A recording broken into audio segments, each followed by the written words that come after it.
Morning my dear friends, मैं आपका प्यारा दोस्त CK यादव। आप देख रहे हैं लॉ ऑफ बीम्स। दोस्तों, मैंने देखा कि बहुत सी जगह विभिन्न प्रकार के टीचर्स ने अलग अलग सिलेबस के अनुसार अलग अलग चीज़ पढ़ाई हैं, लेकिन UPSI और UP कांस्टेबल अर्थात किसी भी कांस्टेबल पोस्ट के लिए या SI पोस्ट के लिए, UPSI के लिए आपके लिए महत्वपूर्ण वीडियो यह रहने वाला है, जिसमें हम पढ़ेंगे आज हिंदी के वर्णमाला से 3 क्वेश्चंस, 2 क्वेश्चंस आपके कंपलसरी हैं कि हर बार जितने भी एग्जाम हुए हैं आप उसे उठाकर देख लीजिए। वर्णमाला से 2 से 3 क्वेश्चन तो अवश्य ही बनते हैं।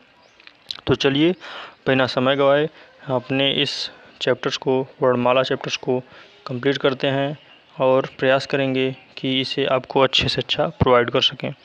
चलिए शुरू करते हैं वर्णमाला।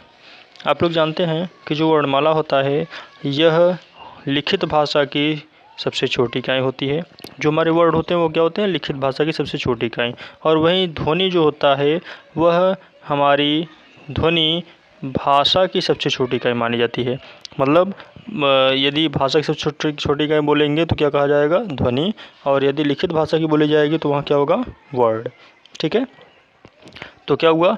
ध्वनि मौखिक भाषा की सबसे छोटी इकाई है और वहीं वर्ड जो है वह लिखित भाषा की सबसे छोटी इकाई होती है। वर्डों का जो व्यवस्थित समूह होता है ना, उसी को हम क्या कहते हैं? वर्णमाला। आपका इसमें इस तरीके से क्वेश्चन बन सकता है कि वर्डों के व्यवस्थित समूह को क्या कहते हैं, या ध्वनि कौन सी भाषा का आप सबसे छोटी इकाई है, या लिखित भाषा की सबसे छोटी इकाई क्या होती है। तो इसमें से 2-3 क्वेश्चन आपका ऐसे तैयार हो जाएगा अगर आप चाहेंगे तो। आगे देखते हैं। मानक हिंदी वर्णमाला जो होता है उसके अनुसार उच्चारण के आधार पर हम मानेंगे तो हमारे कुल कितने वर्ड हैं? 45 वर्ड हैं, जिसमें से 10 स्वर होते हैं और 35 व्यंजन हमारे होते हैं। और यदि उच्चारण की दृष्टि से देखें तो उच्चारण की दृष्टि से तो हमारे 47 व्यंजन होते हैं, जिसमें आपके 37 व्यंजन आते हैं और 10 स्वर आते हैं। 10 स्वर वही आपका आ, ई, ऊ, ए, ऐ, ओ, औ। ठीक है, और जो हमारे 37 व्यंजन होते हैं उसके व्यंजन के बारे में हम नीचे देखेंगे। और हमारे जो 35 मूल होते हैं, जिसमें से 35 हमारे मूल व्यंजन होते हैं और जो 2 होते हैं वो आगत व्यंजन होते हैं, जैसे ज और फ। इस तरीके से कुल मिलाकर के अगर हमारे हिंदी में पूछा जाए कि वर्डों की संख्या कुल कितनी होती है, वो कितने होते हैं? 55। अर्थात जब भी हिंदी में पूछा जाएगा कि कुल आपके कितने वर्ड हैं, तो आप कितना बताएंगे? 55 बताएंगे या 52 बताएंगे। ठीक है, क्योंकि 55 आपका इसलिए बताया गया क्योंकि आपके जो आगत व्यंजन होते हैं उन सबको भी जोड़कर बताया गया है। लेकिन अगर वैसे आप बात करेंगे तो वैसे आपके कितने होते हैं? 52 होते हैं। वर्डों की कुल संख्या कितनी होती है? 52। ठीक है, आगे चलते हैं। अब हम लोग अलग अलग पढ़ेंगे स्वर और व्यंजन को। तो सबसे पहले हम लोग पढ़ते हैं स्वर। ये स्वर क्या है? ठीक है, स्वर क्या होता है? स्वतंत्र रूप से बोले जाने वाले जो वर्ड होते हैं वो क्या कहलाते हैं? स्वर कहलाते हैं। मतलब स्वतंत्र रूप से बोले जाने वाले वर्डों को क्या कहा जाएगा? स्वर कहा जाएगा, स्वर कहलाएंगे। ठीक है, और उसके बाद मूल स्वर जो आपके होते हैं, यह आपके कुल 10 स्वर होते हैं। इसमें 10 स्वरों में से मूल स्वर अ, ई, ऊ होते हैं, जिसे हम ह्रस्व भी कहते हैं। ठीक है, और संयुक्त स्वरों की बात करें तो संयुक्त स्वर आपके आ, ई, बड़ा ऊ, बड़ा ए, ऐ, ओ, औ। ठीक है, ये आपके जो बचे हुए 7 होते हैं ये क्या होते हैं? ये आपके होते हैं दीर्घ स्वर और संयुक्त स्वर भी इन्हें कहा जाता है। और जो आपके अ, ई, ऊ होते हैं ये आपके ह्रस्व स्वरों कहलाते हैं। स्वरों का वर्गीकरण हम लोग अलग अलग आधार पर अलग अलग प्रयोग के अनुसार करते हैं। जैसे यदि जीभ के प्रयोग के आधार पर बोला जाए तो जो अग्र स्वर है, अग्र स्वर मतलब क्या होता है कि जो जीभ का हमारा जो आगे का भाग काम करता है उसे हम कहते हैं अग्र स्वर।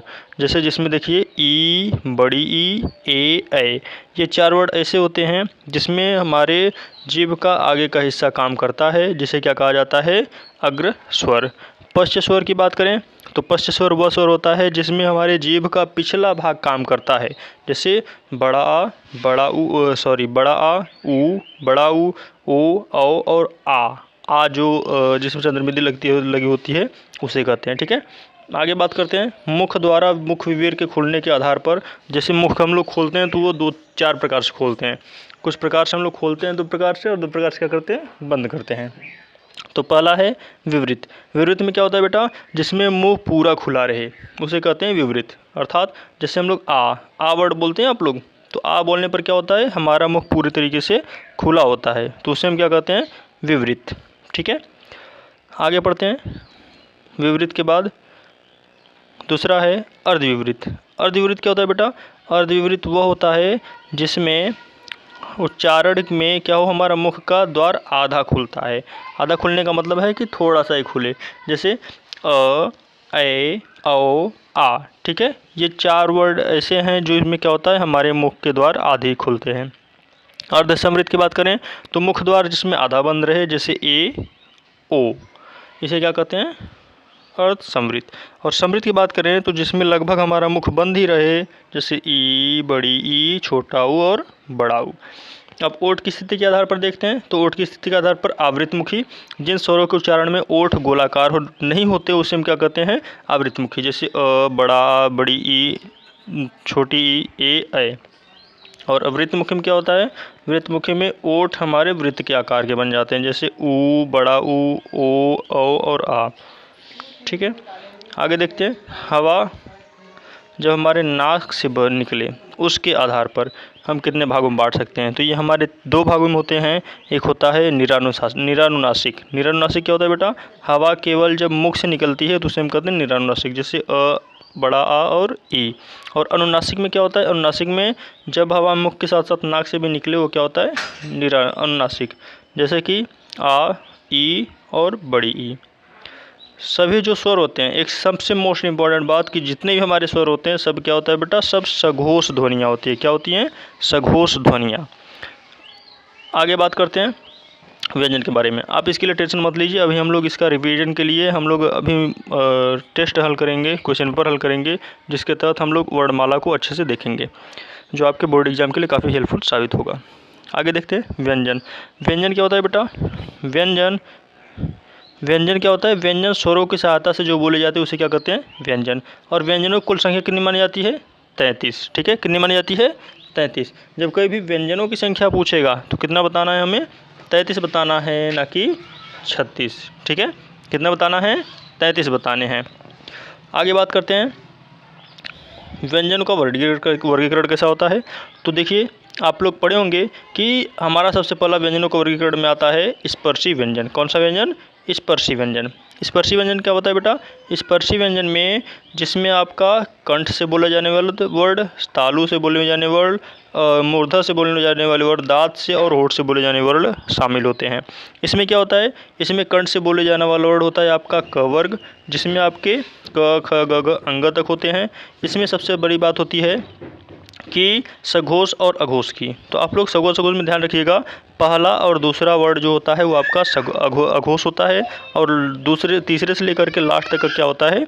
सघोष होता है। और अल्पप्राण महाप्राण की बात करें तो जैसे आप लोग इंग्लिश में लिखते हो क का के, ख का के, एच, तो जहाँ कहीं भी आपका एच जुड़ जाए किसी वर्ड में, जितने भी वर्ड हैं सब में यदि एच जुड़ जाए तो एच आपको क्या कर देता है? वो महाप्राण बना देता है।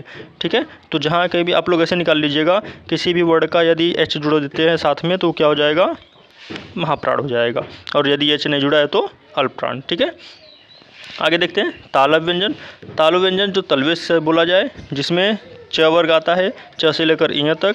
मूर्धन्य व्यंजन की बात करें जो मूर्धा से बोला जाए, जिसमें ओठ जीभ हमारे पीछे जाकर के फिर आगे आए, जैसे ट वर्ग। दांत जो दंत व्यंजन होते हैं वो दांत की सहायता से बोले जाते हैं, त वर्ग। ओष्ठ वर्ग जो ओठों की सहायता से बोले जाए उसे क्या कहते हैं? ओष्ठ वर्ग। आगे बात करते हैं अंतस्थ व्यंजन की। अंतस्थ व्यंजन क्या होता है बेटा? अंतस्थ व्यंजन जीवा का पूरा स्पर्श मुख के किसी भाग के साथ नहीं होता, मतलब जीभ का जो है वह मुख के किसी भाग को ना छुए, वो क्या कहलाता है? वो हमारा कहलाता है अंतस्थ व्यंजन। जैसे य, र, ल, व। ठीक है, ये क्या है? ये हमारे अंतस्थ व्यंजन है। ठीक है, आगे बात करते हैं ऊष्मीय व्यंजन की। ऊष्मीय व्यंजन मतलब जब श्वास हमारे मुख को रगड़ती हुई निकले वो क्या कहलाते हैं? ऊष्मीय व्यंजन, जैसे स और ह। ठीक है, उच्छित व्यंजन। उच्छित व्यंजन क्या होते हैं? जो ऊपर झटके से साथ नीचे गिराती है उसे क्या कहते हैं? उच्छित व्यंजन। जीवा को ड और ढ ये दोनों क्या हैं? उच्छित व्यंजन। तो टोटल कितने हो गए बेटा? जरा फिर से देखिए, 25 हमारे स्पर्शी व्यंजन, 4 अंतस्थ, 4 हमारे ऊष्मीय और 2 उच्छित। तो कितना हो गए? 25, 4 29, 4 33, 34 1 35। अभी हमने पहले शुरू में ही देखा था ना कि टोटल कितने थे बेटा? टोटल मिला के 35 हमारे व्यंजन थे। 35 व्यंजन थे जो हमने अभी ऊपर ही आपको वर्णन किया है। ठीक है, आगे देखते हैं अब संयुक्त व्यंजन। संयुक्त व्यंजन की श्रेणी में कौन कौन आता है बेटा? संयुक्त व्यंजन की श्रेणी में इनकी संख्या 4 मानी जाती है। कितनी मानी जाती है? 4, जिसमें 6 शामिल है। 6 को क और षटकोणों वाले स को मिलाकर क्या बनाया जाता है? 6 बनाया जाता है। त्र की बात करें तो आधे त और र को मिलाकर के त्र बनाया जाता है। ज्ञ की बात करें तो ज्ञ को ज और य मिलाकर के ज्ञ बनाया जाता है। वहीं स्र को बड़ा स और र मिलाकर के स्र बनाया जाता है। ठीक है, और इनके अतिरिक्त 2 वर्ड होते हैं, मतलब आयोग वाहक क्या होता है? आयोग वाहक के 2 वर्ड होते हैं, अंग और अह, जिसे हम आयोग वाहक कहते हैं। सबसे मोस्ट इम्पॉर्टेंट बात कि हमने जो अभी तक पढ़ा वो यहाँ पर आपको शॉर्ट तरीके से बताया गया है, जिसमें आपका कंठ वाले वर्ड क्या होते हैं? कंठ वाले वर्ड जो कंठ से बोले जाएं, जैसे अ, आ, क वर्ग और ह, और जितने विसर्ग हैं सब क्या कहलाते हैं? कंठ वर्ग। तालु वर्ग जो तलवे से बोले जाएं, जिसमें ई, बड़ी ई, च वर्ग और म और स शामिल है। मूर्धन्य की बात करें तो इसमें ऋषि, ट वर्ग और र और स भी शामिल है। दंत व्यंजन की बात करें तो त वर्ग, ल और छोटा सा शामिल है। ओष्ठ व्यंजन में प वर्ग, उ और बड़ा उ। कंठ तालु जो कंठ और तलवे दोनों से बोले जाएं, ए और ऐ। मुख नासिक, मुख नासिक में अंग, जितने भी 5वें वर्ड हैं लास्ट के वो और अंग। कंठ ओष्ठ की बात करें तो कंठोष्ठ में ओ और औ आपके आते हैं, और दंत ओष्ठ की बात करें तो दंत ओष्ठ में अकेला है वह है व। ठीक है, अब हम लोग क्वेश्चन अटेंड करते हैं जो आज के हमारे इस चैप्टर्स पर आधारित था। तो सबसे पहले बात करते हैं भाषा की सबसे छोटी इकाई। यहाँ देखिए सीधा सा दिया है भाषा की सबसे छोटी इकाई। तो आप लोगों को पहले ही बताया गया कि भाषा की जो सबसे छोटी इकाई होती है वो क्या होती है? वर्ड। ठीक है, क्या होती है? वर्ड। जब भी मौखिक भाषा की बात करेगा तब वहाँ आपका लगाना है ध्वनि, अन्यथा क्या लगाना है? वर्ड। तो भाषा की सबसे छोटी इकाई क्या होगी बेटा? वर्ड। अब वर्णमाला कहते हैं, अभी देखो हमने कुछ समय पहले पढ़ा था, वर्णमाला कहते हैं। वर्णमाला किसे कहते हैं? वर्डों के व्यवस्थित समूह को क्या कहते हैं? वर्णमाला। वर्डों के व्यवस्थित समूह क्या कहते हैं बेटा? वर्णमाला। और इसमें से अभी हम लोगों ने पढ़ा था कंठस्थ ध्वनियाँ, कंठ से बोले जाने वाली ध्वनियाँ, मतलब ऐसे वर्ग जो क वर्ग हो। तो क वर्ग में कौन कौन आता है बेटा? क और ख ना, तो इसका क्या हो जाएगा? पहला क और ख। आगे बात करते हैं क्वेश्चन नंबर 4। स्थान के आधार पर बताएं कि मूर्धन्य व्यंजन कौन से हैं? मूर्धन्य व्यंजन की बात कर रहा है बेटा। मूर्धन्य व्यंजन में हम लोग पढ़े थे कि मूर्धन्य व्यंजन में क्या आता था? ट वर्ग आता था ना। तो ट वर्ग में क्या क्या आता था, जरा हमें बताओ तो। ट वर्ग में क्या क्या आता था? ट, ठ, ड, ढ। तो ड ढ कहीं दिख रहा है? देखो यहाँ दिख रहा है ना, ये आपका क वर्ग है, ग घ है, तो ग घ यानी क वर्ग है। क वर्ग होने का मतलब है कंठस्थ है। ठीक है, कंठस्थ व्यंजन हो गया। और यदि ज झ की बात करें तो ज झ क्या है? ज झ तलवे को छू रहा है ना, तो तालव्य हो गया। प फ ओठ से बन रहा है, तो ये क्या हो गया? ओष्ठ व्यंजन। ठीक है, अगली बात करते हैं अल्प प्राण वर्ड कौन से हैं? अल्प प्राण आप लोग बताइए, अल्प प्राण कौन कौन से हैं? अभी हम लोगों ने देखा था कि जिसमें एच आ जाए वो क्या होता है? महाप्राण बन जाएगा, और जिसमें एच नहीं आएगा वो क्या हो जाएगा? अल्प प्राण हो जाएगा। जरा देखिए, थ में क्या होता है? थ का टी एच, ध का डी एच, तो एच आ रहा है ना। अब फ के देखिए, फ का पी एच, भ का बी एच, तो अ और आ, तो अ और आ इसमें अल्प प्राण है ही नहीं। ठीक है, ये सब सगोर ध्वनियाँ होती हैं। और बचा क्या हमारा? क ख, तो क का के और ग का जी, तो क ग में कहीं एच दिख रहा है बेटा? नहीं दिख रहा। तो इस तरीके से हमारा क्या हो जाएगा? 5वें नंबर का क्वेश्चन सही हो जाएगा। 6ठे नंबर क्वेश्चन की बात करते हैं। तो 6ठे नंबर क्वेश्चन में नासिक के व्यंजन कौन सा है? नासिक जो नाक से बोली जाए, नाक की सहायता से बोली जाए। तो आप लोगों ने पढ़ा था कि प्रत्येक वर्ड का जो 5वां वर्ड है, प्रत्येक वर्ग का, जैसे क वर्ग हो गया, ख, फिर उसके बाद च वर्ग हो गया, ट वर्ग हो गया, त वर्ग हो गया, प वर्ग हो गया, इन सब का जो लास्ट वाला वर्ड है वो क्या कहलाता है? नासिक। तो ये बताओ इन सब के लास्ट वाले में से कौन सा दिख रहा है? ग तो है ही नहीं, ज भी नहीं है, स भी नहीं है, तो क्या बचा? ई है। तो ई आपका क्या हो गया? नासिक के वर्ड। अब बात करते हैं ए ऐ वर्ड क्या कहलाते हैं? अब बताइए, बच गए आप? ए और ऐ वर्ड क्या कहलाते हैं? तो आप लोगों को पता होगा, ए ऐ अभी हमने देखा था कंठ तालव्य कहलाते हैं। क्या कहलाते हैं बेटा? कंठ तालव्य। क्या है? ए है कंठतालव्य। हिंदी वर्णमाला में आयोगवाहक वर्ण कौन कौन से हैं? आयोगवाहक अभी हम लोगों ने पढ़ा था, आयोगवाहक अंग और अह थे। क्या थे? अंग और अह।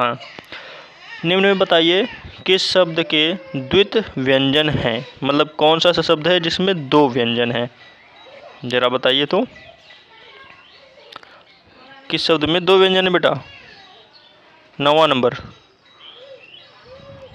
द्वित व्यंजन।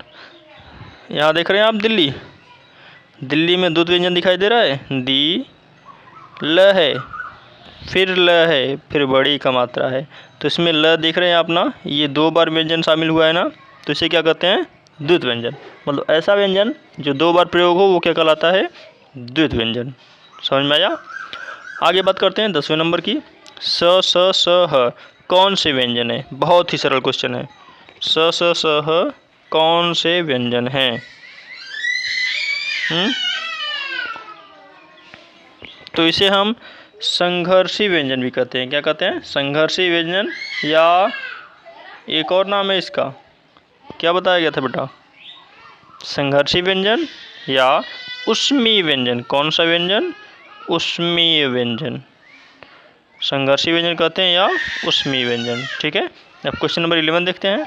क्वेश्चन नंबर 11 में क्या कहा गया कि निम्नांकित में से बताइए कि नवीन विकसित ध्वनियाँ कौन कौन सी हैं? तो कौन कौन सी ऐसी नवीन विकसित ध्वनियाँ हैं बेटा? आप लोग ख और ग देख रहे हो, ख और ग, इनके बीच में क्या दिया है? बाहर लास्ट में बिंदी दिया है ना, ख लिख करके यहाँ बिंदी कहा है, फिर ग लिख करके उसके नीचे बिंदी दिया है। तो आप लोगों को ऐसे वर्ड जहाँ कहीं मिल जाए तो वो हमेशा आगत या उच्छिष्ट व्यंजन होते हैं। ठीक है, जिसमें क्या होता है? अरबी वर्ड इस्तेमाल होता है। 12 नंबर की बात करते हैं। क्वेश्चन नंबर 12, निम्न में से कौन सा घोष वर्ड है? तो कौन सा ऐसा वर्ड है जो घोष वर्ड है? सघोष की बात कर रहा है। सघोष, सघोष या अघोष? बताओ, घोष वर्ड कौन सा है? इसमें घोष जब भी पूछेगा ना बेटा, घोष जब भी पूछेगा तो हमेशा समझना कि सघोष की बात कर रहा है। ठीक है, जब भी क्या पूछेगा घोष तो क्या समझेंगे कि सघोष के बारे में वर्णन करने के लिए बोल रहा है। जहाँ कहीं भी सघोष हो या सघोष के बारे में वर्णन करने के लिए बोल रहा है तो इसमें से सघोष ध्वनियाँ कौन कौन सी है? आप लोगों को बताया गया था दूसरा तक, पहला और दूसरा, ये दोनों अघोष ध्वनियाँ होती हैं। बाकी आपका जो तीसरा से लेकर के 5वां तक होता है सब क्या होता है? सघोष ध्वनियाँ। तो अब बताओ इसमें से सघोष ध्वनियाँ क्या हैं? च वर्ग आपका पहले आ जाएगा, ट के बाद ठ दूसरे नंबर पे आ जाएगा, क के बाद ख दूसरे नंबर पे आ जाएगा। ये सब अघोष ध्वनियाँ हो गई, सिर्फ म ही क्या है? सघोष ध्वनियाँ, जिससे घोष ध्वनियाँ कहेंगे। कौन सा अमानक वर्ड है? मतलब ऐसा कौन सा शब्द है जिसे अमानक वर्ड कहा जाता है? बताइए, सबसे सरल है। मतलब ऐसा वर्ड जिसे अमानक कहा जाए, जिसे मान्य ही ना दिया जाए। तो इसमें आपका ये वर्ड दिख रहा है कुछ अजीब तरीके का ना, तो ये क्या हो गया? अमानक वर्ड। आगे बात करते हैं। क और ग और ज और फ ध्वनियाँ किसकी है? अभी आपको हमने बताया था क ग ज फ, ये वर्ड किसके हैं बेटा? 14 नंबर। तो ये आपके अरबी फारसी हैं। कौन से वर्ड हैं? अरबी और फारसी वर्ड हैं। अब बताइए हिंदी में मूलतः वर्डों की संख्या कितनी होती है? ये क्वेश्चन अभी अभी आया है, इसको हमने पहले रिवीजन करा दिया था। कितने होते हैं बेटा? 52 होते हैं। कितने होते हैं? 52। छ ध्वनि किसके अंतर्गत आती है? तो छ ध्वनि आपका संयुक्त वर्ड के अंतर्गत आती है ना, जिसमें हमने बताया था क और प्लस स को मिला करके क्या बनाते हैं? छ बनाते हैं। ठीक है, जब भी दो से अधिक वर्डों को मिलकर के बनाया जाएगा वो क्या कहलाएगा? संयुक्त वर्ड। हिंदी शब्दकोश में छ का क्रम किस वर्ड के बाद आता है? किस वर्ड के बाद आता है बेटा? बताओ तो, बच गए ना? किसके बाद आएगा? Question number 17। हाँ देखो, आपने यहाँ क्या जोड़ा है? क जोड़ा है ना, तो क के बाद ही कोई वर्ड जब ऐड करेंगे क प्लस छ, तो हमारा क्या कहलाएगा? छ ही कहलाएगा ना। तो इसलिए ये क्या किसके बाद आएगा?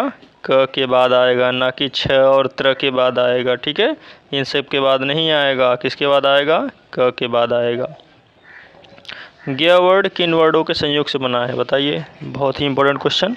ज्ञ वर्ड संयुक्त व्यंजन है, ज प्लस य मिल करके क्या बना है, ज्ञ वर्ड बना है। तो ज और य कहाँ है, यहाँ पर है। तो ज और य को मिलकर क्या बना है बेटा, सॉरी एक चीज़ गड़बड़ है यहाँ, ज और य कई बार दिया है, लेकिन समझने वाली बात यह है यहाँ हलंत नहीं लगाया है, क्योंकि किसी वर्ड को यदि जोड़ना होता है तो उसमें हलंत लगता है।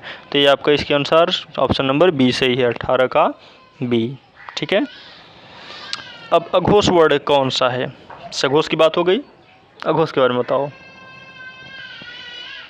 बोलो अघोष वर्ड कौन सा है बेटा। अघोष अ है, ज है, ह है कि स है, तो आपका स वर्ड है। कैसे, बड़े स के बाद फिर क्या आता है, स, फिर छोटा स। तो ये पहला वर्ड हो गया, ये दूसरा वर्ड हो गया ना। तो पहला और दूसरा क्या बताया गया था, अघोष वर्ड, बाकी तीसरा चौथा सघोष। घ का उच्चारण स्थान कौन सा है, मतलब घ को कैसे उच्चारण करते हैं बताइए। आप लोगों ने भी पढ़ा कि क वर्ग में जो भी चीज़ें आती हैं सबको क्या कहते हैं, कंठस्थ, कंठ ना। तो क में वर्ग में घ आएगा या नहीं, घ आएगा ना, तो घ वाले में क्या हो जाएगा, कंठ व्यंजन, सॉरी कंठ वर्ग, जिसमें कंठ से उच्चारण करेंगे। आगे बात करते हैं क्वेश्चन नंबर 21 की। 21 में देखा जाए तो इनमें से संयुक्त व्यंजन कौन सा है बताइए। अभी हमने कुछ देर पहले देखा था ज और ये को मिलाकर क्या बना था, ज्ञ। तो ज्ञ हमारा क्या हो गया, संयुक्त व्यंजन। निम्नलिखित में से कौन सा वर्ड उच्चारण की दृष्टि से दंत नहीं है, मतलब जिसे दांत से वर्णन न किया जाए। तो आप लोग को दांत से बोला गया था, दंत वर्ग वह नहीं है जो त वर्ग के अंतर्गत आएगा, उसे क्या कहेंगे, दंत वर्ग कहेंगे ना बेटा। तो दंत वर्ग वही होगा जो त वर्ग के अंतर्गत नहीं आएगा। तो त वर्ग के अंतर्गत कौन नहीं आ रहा, ट नहीं आ रहा ना, क्या नहीं आ रहा, ट। तो ट हमारा क्या कहलाएगा कि ट हमारा मूर्धन्य व्यंजन है, न कि दंत व्यंजन। जिन शब्दों के अंत में अ आता है उन्हें क्या कहते हैं बताइए।